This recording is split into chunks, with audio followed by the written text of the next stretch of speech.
Demokrasi, monolog Putu Wijaya. Seorang warga desa yang tanahnya kena gusur membawa plakat berisi tulisan demokrasi. Setelah memandang dan penonton siap mendengar yang berbicara langsung, saya mencintai demokrasi.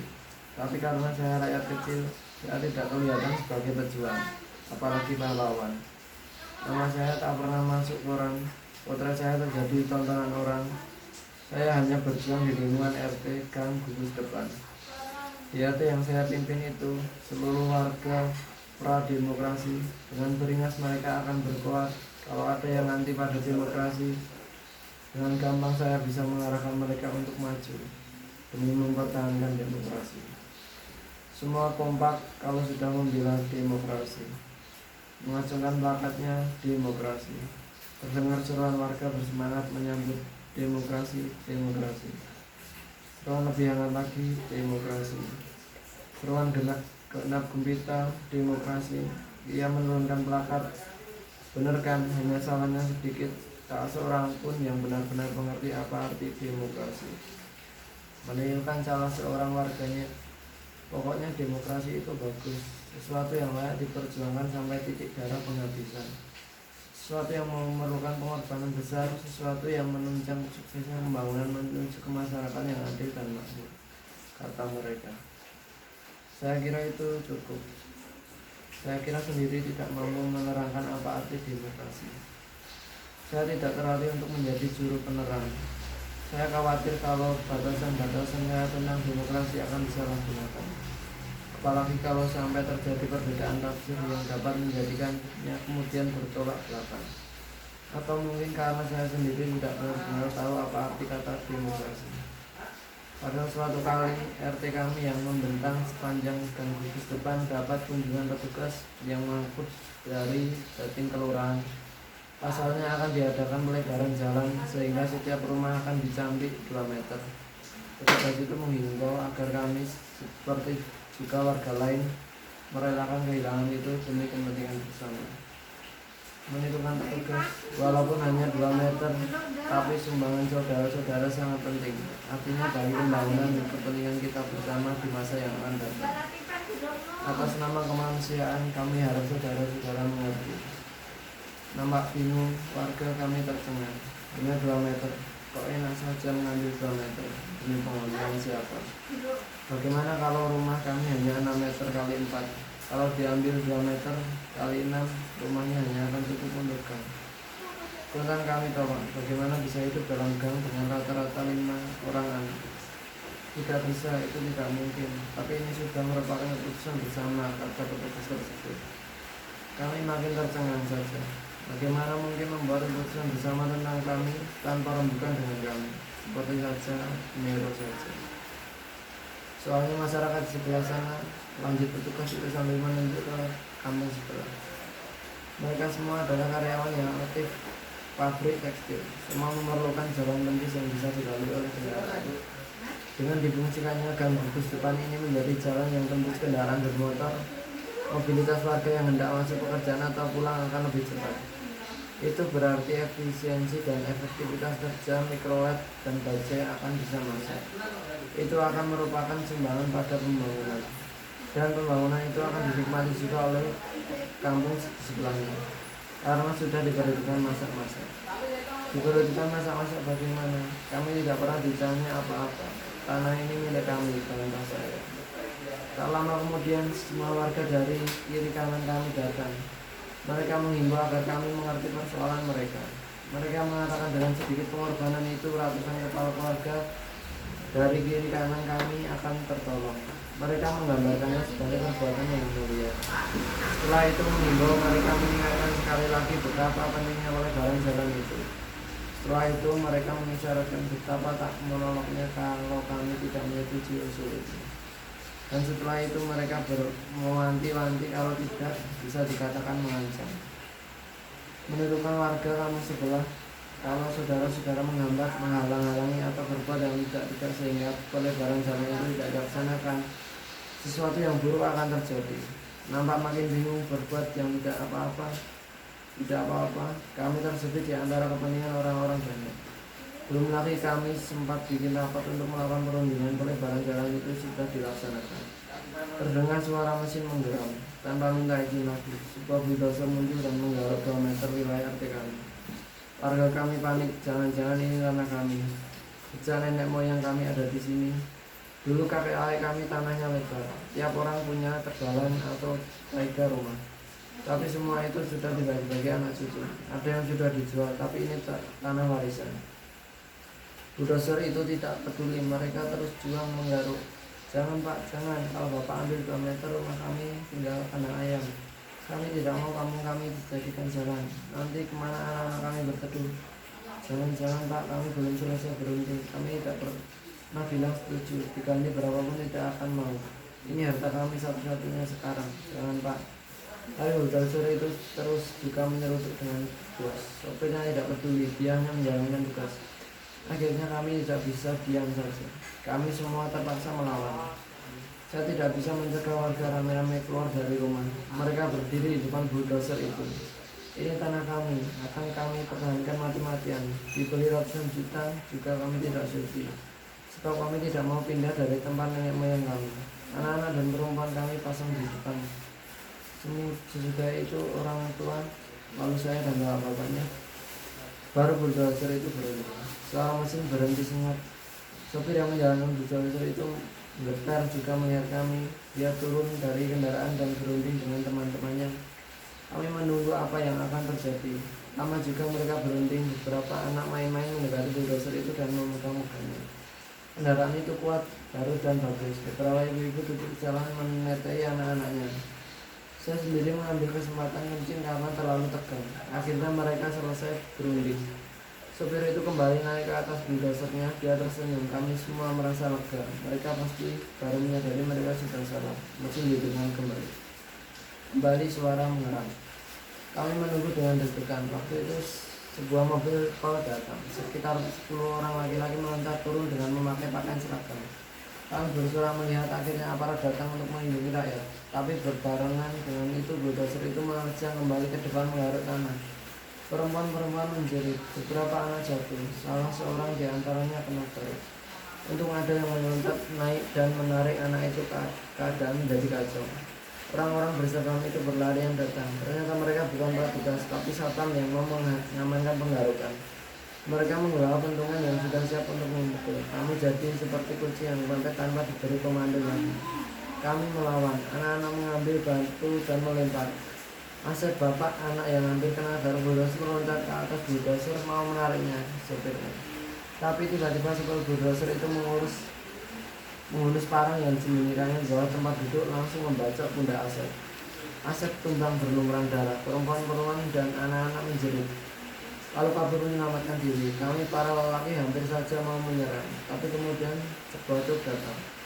Puluhan orang yang kelihatan ganas-ganas melompat turun dan menerjang kami sambil membawa senjata tajam. Saya kenal salah satu di antara bajingan di proyek semen. Kami terpaksa mundur. Saya melarikan Asep ke rumah sakit. Untung saja tidak lewat barangkali pembacanya memang tidak berniat mundur. Hanya kasih peringatan.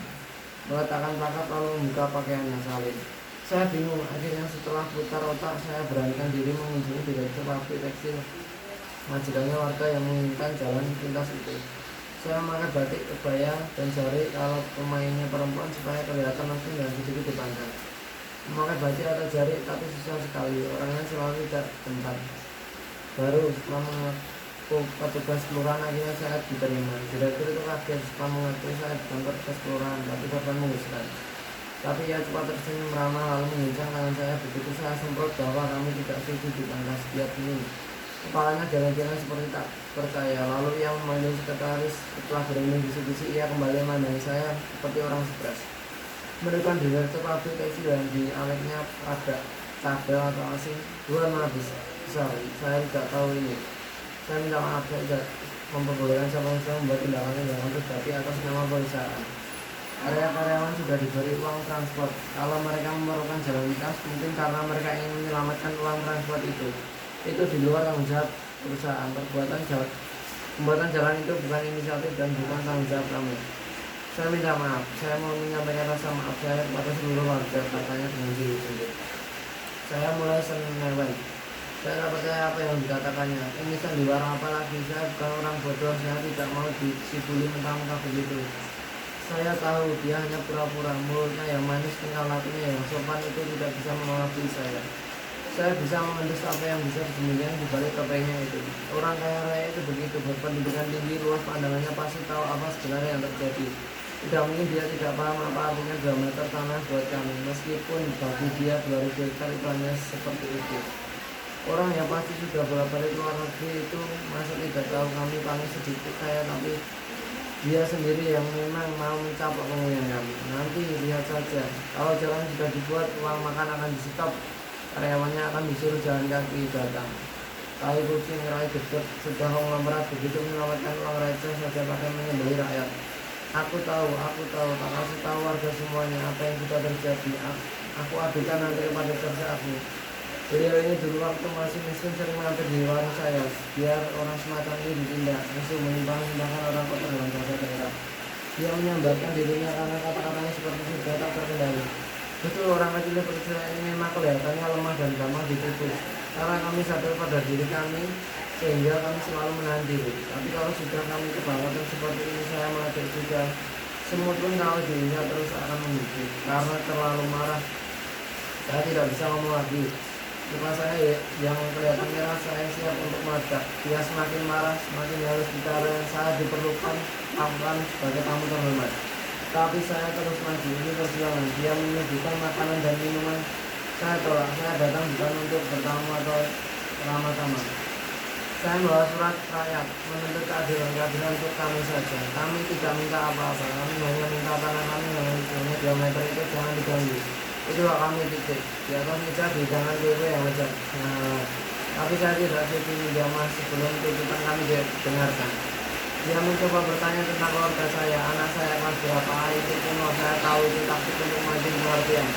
Dia juga berbahasa basi menanyakan bagaimana keadaan aset. Belum saya tadi tambah curiga, jadi dia tahu sekali apa yang terjadi. Mungkin dia yang menyuruh sopir itu membantu aset. Karena aset itu pernah memprotes pembawakan limbah dan pasir yang mengalir selokan di depan rumah kami. Saya bertekad saya tidak akan keluar dari kantor ini sebelum ada keputusan membatalkan 2 meter tanah kami untuk jalan. Saya ditunggu oleh warga. Saya mau pergi kalau aset punya menguntungkan rakyat kecil. Akhirnya dia mengangguk. Tanda dia mengerti kemudian dia membuka lagi mejanya sambil kertas. Saya bersorak dalam hati, akhirnya memang kunci segala-segalanya pada kejadian. Kalau kita bekal berjuang pasti akan berhasil. Tetapi kemudian darah saya tersiap karena direktur itu menunjukkan kepada saya gambar coklat yang lebar. Saya kita mau bernapas. Dari atas saja sebuah amplop raksasa berisi tulisan RP 25 juta. Tulisan melayang setinggi dada di depannya. Ia gemetar, ketawa coklat apalagi dalam amplop itu tertera 25 juta.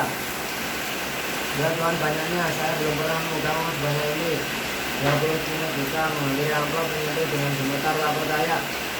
Ragu-ragu gembira kemudian memegangnya dan 25 juta 5 kali hidup jika tidak akan saya mengumpulkan mas bayar. Ya Tuhan, anak kami sini saya mengapa saya tidak diperjalanan ke sini ini.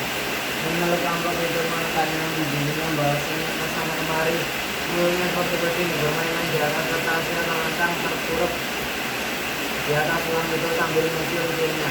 Kemudian masuk ke dalam amplop seperti anjing yang mengorek-ngorek tong sampah dengan bersamsut dan ngos-ngosan. Akhirnya ia mengguling dirinya dengan amplop hilang itu.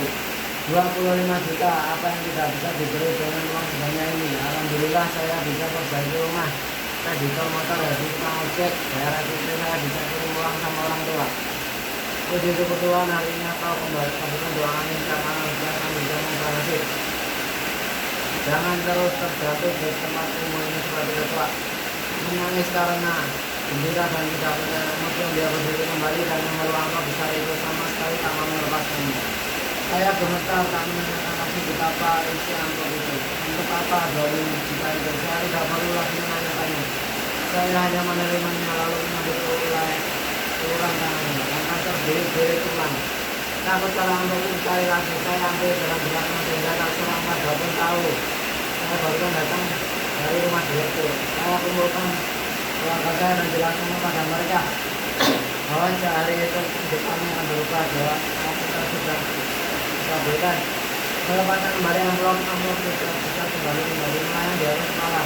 Itu harinya ketika para warga dan gugus depan kembali mendatangi saya untuk mendengarkan hasil pembukaan saya dengan kabinet turun membunuh ucapan jangan apa selanjutnya harus dilakukan. Saya memberi wejangan saudara-saudara warga semua yang saya cintai, memang berat kehilangan 2 meter dari milik kita yang sedikit, betul sekali, bukan terlalu berat tetapi itu lebih daripada kita kehilangan nyawa.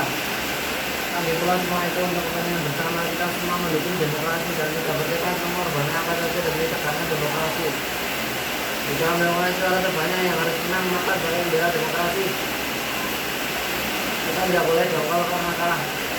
Itu konsekuensinya mencintai demokrasi. Demi demokrasi kita harus merelakan 2 meter untuk pembuatan jalan yang menunjang bangunan ini demi masa depan kita yang lebih baik.